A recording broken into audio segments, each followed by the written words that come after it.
കണ്ടാൽ പ്ലാസ്റ്റിക് പൂക്കൾ, എന്നാൽ ഇത് പ്ലാസ്റ്റിക് പൂക്കളേ അല്ല. സാധാരണ കാണുന്ന സൂര്യകാന്തി ചെടികളേക്കാൾ വ്യത്യസ്തമായ മറ്റൊരു ഇനം, പൂക്കളുടെ ഭംഗിക്ക് വേണ്ടി മാത്രമുള്ള ഒരു സൂര്യകാന്തി ചെടി.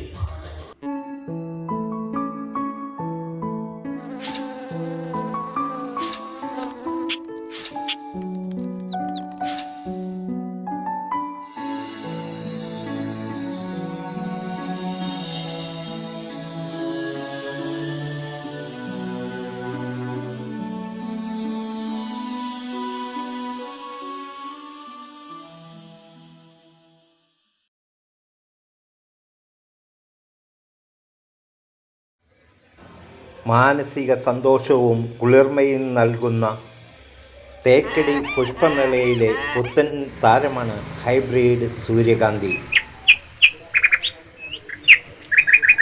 സാധാരണ സൂര്യകാന്തി പൂക്കളേക്കാൾ അഴകും വലിപ്പവുമുള്ള ഇനമാണ് ഇത്.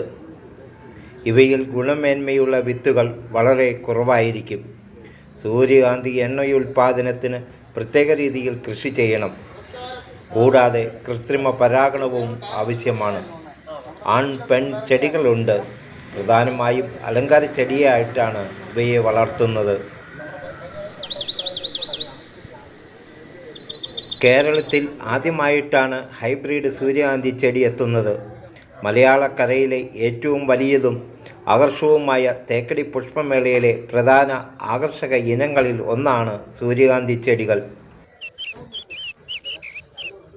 ഒരാഴ്ചയിലേറെക്കാലം വിടർന്ന് മനോഹരമായി നിൽക്കുന്ന സൂര്യകാന്തി പൂക്കൾ കണ്ടാൽ പ്ലാസ്റ്റിക് പൂവാണെന്നേ പറയൂ. പൂനെയിൽ നിന്നും പ്രത്യേകം വരുത്തിയ വിത്തുകൾ പാകിയാണ് സൂര്യകാന്തി ചെടികൾ ഉൽപ്പാദിപ്പിച്ചിരിക്കുന്നത്. 6 മാസത്തോളം പുഷ്പങ്ങളുണ്ടാകും. ഇവയിൽ വിത്തുകൾ ഉൽപ്പാദിപ്പിക്കണമെങ്കിൽ പ്രത്യേക അളവിൽ ആൺ പെൺ ഇനങ്ങൾ നടണം. 3 പെൺചെടിക്ക് ഒരു ആൺചെടി എന്നാണ് കണക്ക്.